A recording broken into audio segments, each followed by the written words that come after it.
Pessoal, esse aqui é o nosso último vídeo de leitura e comentário do Estatuto do Servidor Público de Contagem. Não perca os anteriores porque esses vídeos são realizados de forma sequencial, tá bom? Não se esqueça de dar o joinha, de compartilhar, porque isso ajuda muito. Manda lá no grupo do WhatsApp para que as pessoas também possam ter acesso a esses vídeos. Nós vamos falar sobre a acumulação. Ressalvados os casos previstos na Constituição da República, é vedada a acumulação remunerada de cargos públicos. É proibida a acumulação, estende-se a cargos, empregos e funções em autarquias, fundações públicas, empresas públicas, sociedade de economia mista da União, do Distrito Federal, dos estados, dos territórios e dos municípios. Então, não pode acumular cargo. A acumulação de cargos, ainda que lícita, fica condicionada à comprovação de compatibilidade de horários, quando é lícita para professor e para médicos. O servidor não poderá exercer mais de um cargo em comissão, nem ser remunerado pela participação em órgão de deliberação coletiva. Parágrafo único.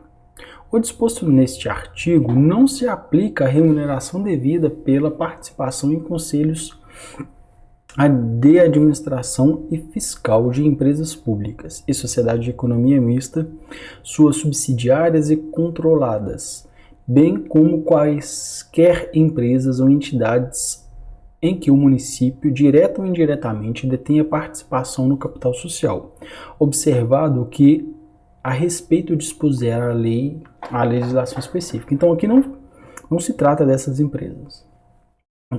Essas empresas a pessoa pode acumular. O servidor vinculado ao regime desta lei que acumular licitamente 2 cargos de carreira, quando investido em cargos de provimento em comissão, ficará afastado de ambos os cargos efetivos, recebendo sua remuneração nos termos do artigo 51. O afastamento previsto neste artigo ocorrerá apenas em relação a um dos cargos se houver compatibilidade de horário. Ou se for possível, sai só de um cargo. Capítulo 4. Tô ficando doido já. Das responsabilidades. O servidor responde civil e penal e administrativamente pelo exercício irregular das suas atribuições, como qualquer pessoa. A responsabilidade civil decorre de ato omissivo ou comissivo, doloso ou culposo, que resulte em prejuízo ao erário ou a terceiros. Então, se você queria cometer, se você simplesmente foi omisso, você não queria cometer, mas aconteceu, você assumiu o risco. Você agiu de forma para aquilo acontecesse, ou não, você simplesmente não percebeu e aconteceu, tudo isso você vai responder, tá? Segundo o erário e ao terceiros. A indenização de prejuízo dolosamente causado ao erário somente será liquidada na forma prevista do artigo 47, que nós dissemos lá. Na falta de outros bens que assegurem a execução do débito pela via judicial. Então você teve, por exemplo, lá algum prejuízo para o erário. Você só vai ter o dinheiro dividido no seu salário caso não tenha outro bem que possa ser reavido de forma judicial. Tratando-se de dano causado a terceiro, responderá o servidor perante a Fazenda Pública em ação regressiva. A obrigação de reparar o dano estende-se aos sucessores e contra eles será executada até o limite do valor da herança recebida. É lógico que o filho não vai pagar pelo que o pai fez, mas o que o pai deixou para o filho, isso sim vai pagar, porque era bem dele. Artigo 119. Responsabilidade penal abrange os crimes e contravenções imputados ao servidor nesta qualidade. A responsabilidade administrativa resulta de ato omissivo ou comissivo praticado no desempenho de cargo ou função. As sanções civis, penais e administrativas poderão acumular-se sendo independentes entre si. A responsabilidade civil ou administrativa ao servidor será afastada no caso de absolvição criminal que negue a existência de fato de sua autoria. Então, se ele foi absolvido, para que ele não tem que fazer nada, né? Das penalidades. Artigo 123. São penalidades disciplinares: advertência, suspensão ou multa, demissão, cassação de aposentadoria ou disponibilidade e destituição de cargo em comissão. São todas formas de penalidade. Todas elas, né, precisam do trânsito em julgado. Na aplicação das penalidades serão consideradas a natureza da gravidade da infração cometida, os danos que ela provierem para o serviço público, as circunstâncias agravantes ou atenuantes, os antecedentes funcionais. Artigo 125. A advertência será aplicada por escrito, nos casos de violação, de proibição, constante no artigo 113. Inciso 1 a inciso 9. E de inobservância do dever funcional previsto em lei, regulamento ou norma interna que não justifique a imposição de penalidade mais grave. Artigo 126. A suspensão será aplicada em caso de reincidência das faltas punidas com advertência e de violação das demais proibições que não tipifiquem, infração sujeita à penalidade de demissão, não podendo exceder 90 dias. Então, a suspensão não pode, é uma penalidade grave, mas menos grave do que aquela que dá a demissão, não pode exceder 90 dias. Será punido com suspensão de até 15 dias o servidor que injustificadamente recusar-se a ser submetido à inspeção médica, determinada pela autoridade competente, cessando os efeitos da penalidade uma vez cumprida a determinação. Então,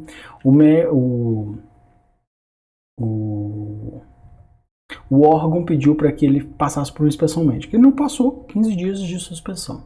Quando houver conveniência para o serviço, a penalidade de suspensão poderá ser convertida em multa, na base de 50% do dia desse vencimento ou remuneração, ficando o servidor obrigado a permanecer em serviço. Então, para a administração, caso haja conveniência, pode converter essa suspensão em multa, 50% do dia de trabalho, e ele vai continuar trabalhando. Artigo 127. A demissão será aplicada nos seguintes casos: crime contra a administração pública, abandono do cargo, inassiduidade habitual, improbidade administrativa, incontinência pública ou conduta escandalosa, insubordinação grave em serviço, ofensa física em serviço a servidor ou a particular, salvo em legítima defesa própria ou de outrem. Então aqui vale a pena comentar, né? Crime contra a administração pública, abandono do cargo, inassiduidade habitual, é fácil de entender. Improbidade administrativa também, incontinência pública e conduta escandalosa, né? Isso é muito subjetivo, dificilmente alguém vai ser mandado embora por isso. Insubordinação grave em serviço, isso acontece com muita frequência. Por exemplo, a pessoa se recusa a fazer, executar e algo assim muito grave, né? Então tem que ser documentado, gravado, enfim. Ofensa física, mas se for em legítima defesa própria ou de outrem, também pode. Aplicação irregular do dinheiro público, revelação de segredo apropriado em razão do cargo, lesão aos cofres públicos, dilapidação do patrimônio municipal, corrupção, acumulação irregular de cargos, emprego ou função pública, transgressão do artigo 113, incisos 9 a 14. O que está dizendo aqui? Olha, lesão aos cofres públicos e corrupção, é lógico, segredo, acumulação ilegal de cargos. Então, por exemplo, você trabalha em 2 prefeituras e ainda quer trabalhar aqui em Contagem. Vai trabalhar nos 3 turnos, por exemplo, mas não vai dizer isso para ninguém, vai acumular. Se alguém descobrir, você perdeu. 128. Verificada em processo disciplinar acumulação proibida e provada a boa-fé, o servidor optará por um dos cargos. Então, ele não sabia. Provada a má-fé, perderá também o cargo que exercia há mais tempo e restituirá o que tiver recebido indevidamente.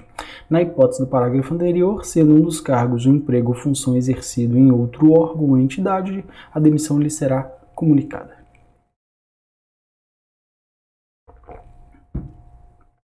será cassada a aposentadoria ou a disponibilidade do inativo que houver praticado a atividade, falta punível com demissão.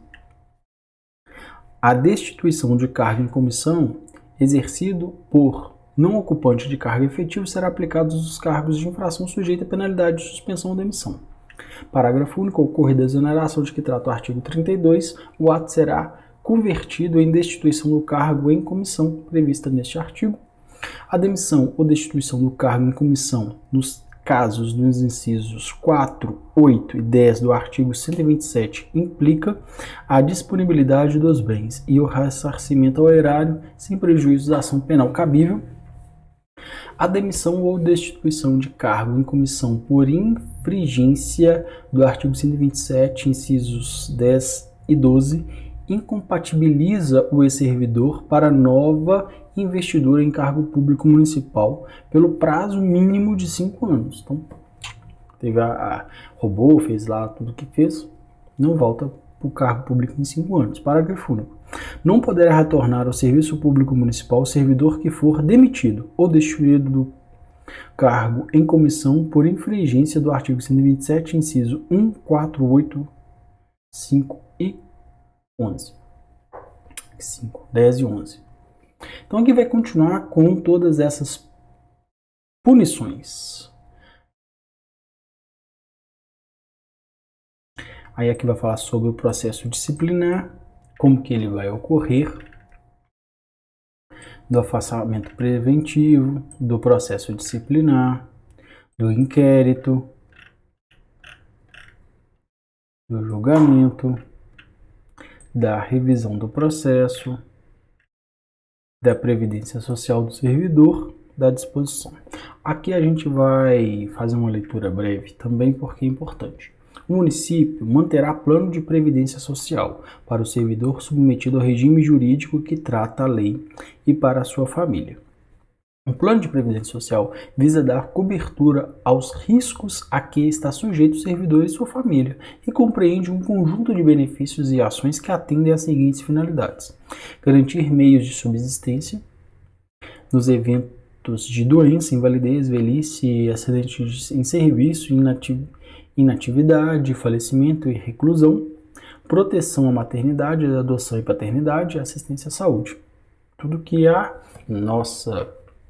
o INSS já garante, aqui também garante.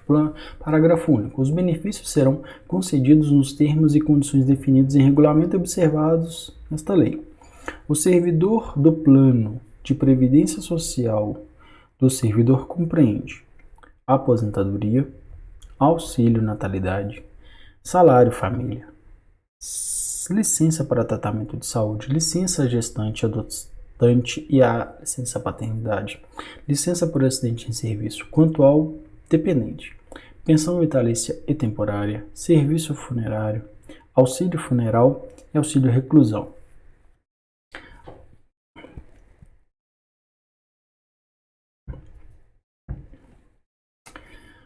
A aposentadoria e pensões serão concedidas e mantidas pelo erário municipal e pela Previdência Social do Serviço Municipal. O recebimento indevido de benefícios havidos por fraude, dolo ou má-fé implica em devolução ao erário do total auferido sem prejuízo das sanções legais cabíveis. E aqui nós vamos falar sobre os benefícios. Aposentadoria. Teve uma mudança grande aqui.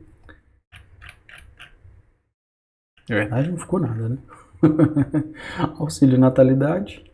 Auxílio natalidade devido à servidora do nascimento do filho, a quantia equivalente ao vencimento mínimo do plano de carreira, inclusive nos casos de natimorto. O filho nasceu morto. Na hipótese do parto múltiplo, o valor será acrescido de 50%, então gêmeos terão um valorzinho a mais. O auxílio será pago ao cônjuge ou companheiro servidor público quando o parturiente não for servidora. Auxílio natalidade. Salário família. Aí tem aqui a definição de salário família, que foi revogada, não existe mais. Licença para tratar de saúde. Então aqui também tem como que essa licença ela vai ser exercida. Efeitos estabelecidos a partir do dia 12 de julho de 2005.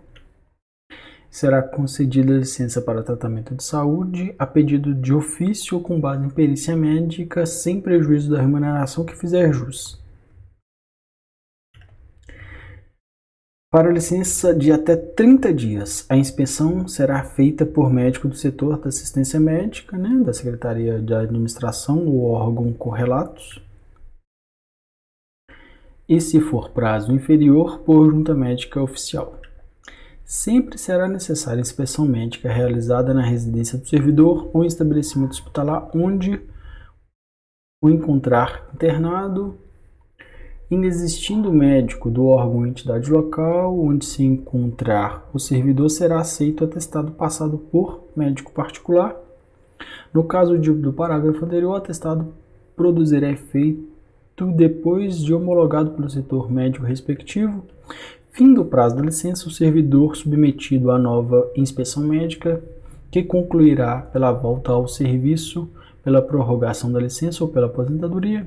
O atestado e os laudos da junta médica não se referirão ao nome ou à natureza da doença, podendo constar, entretanto, o respectivo CID, devendo constar.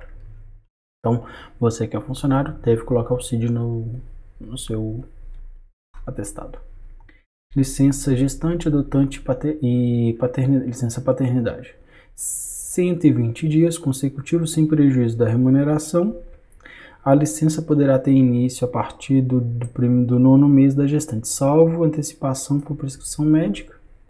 No caso de nascimento prematuro, a licença terá início a partir do parto.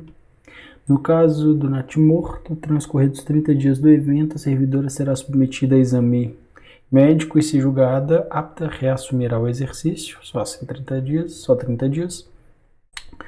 No caso de aborto não criminoso, atestado médico oficial, a servidora terá direito a 30 dias de repouso remunerado, muito bacana. Será considerada a servidora gestante a prorrogação de licença no que trata o 191, né, pelo prazo de 60 dias consecutivos. Então, são 120 dias mais 60, 180.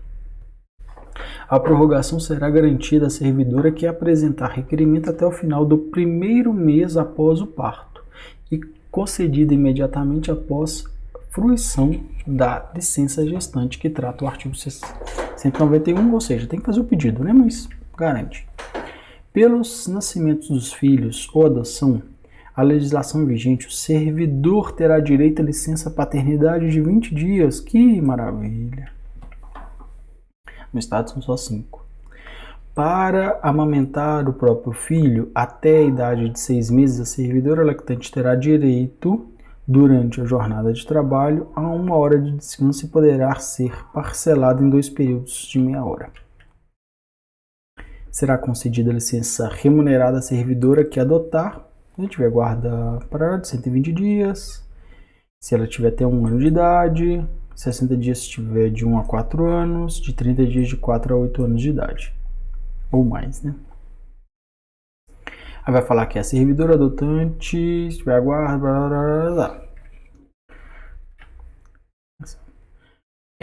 Licença por acidente de serviço. Será licenciado com remuneração integral o servidor acidentado em serviço, como qualquer outra licença. Aí vai falar sobre os danos físicos, mentais, esse que normalmente não é cobrado. Aí vai falar sobre a pensão, que foi revogado. Foi revogada a pensão. Que doideira. Auxílio funeral. O auxílio funeral devido à família ou do servidor falecido em atividade ou é aposentado em valor equivalente a 5 vencimentos mínimos do plano de carreira. Então pega lá o vencimento mínimo do plano de carreira, são 5 vezes ele. O auxílio será devido também ao servidor por morte do cônjuge, dependente econômico ou companheiro. Pesado, né? Mas já ajuda. O auxílio será pago por meio de procedimento sumaríssimo à pessoa da família ou qualquer família que houver custeado o funeral. Então paga-se logo, né? Em caso de falecimento do servidor em serviço fora do local de trabalho, inclusive no exterior, as despesas de transporte do corpo ocorrerão por conta dos recursos do município, autarquia ou fundação pública. Então aqui nós vamos falar sobre assistência à saúde. Assistência à saúde ao servidor ativo, inativo e a sua família corresponde à assistência médica, hospitalar, odontológica, psicológica, farmacêutica, prestada pelo Sistema Único de Saúde ou diretamente pelo órgão ou entidade que estiver vinculado ao servidor, ou ainda mediante convênio, na forma estabelecida pelo Regulamento da Previdência Social do Serviço Municipal. Então, assistência à saúde é feito pelo SUS mesmo. Custeio. O plano de previdência social será custeado com produtos de arrecadação das contribuições sociais obrigatórias dos servidores dos poderes do município, das autarquias e fundações. A contribuição diferenciada em função da remuneração mensal, bem como os órgãos, o custeio da aposentadoria, das pensões e a responsabilidade do erário municipal e da previdência social municipal, das funções públicas, algumas revogações, disposições gerais, chegamos ao fim. O dia do servidor será considerado comemorativo a 28 de outubro.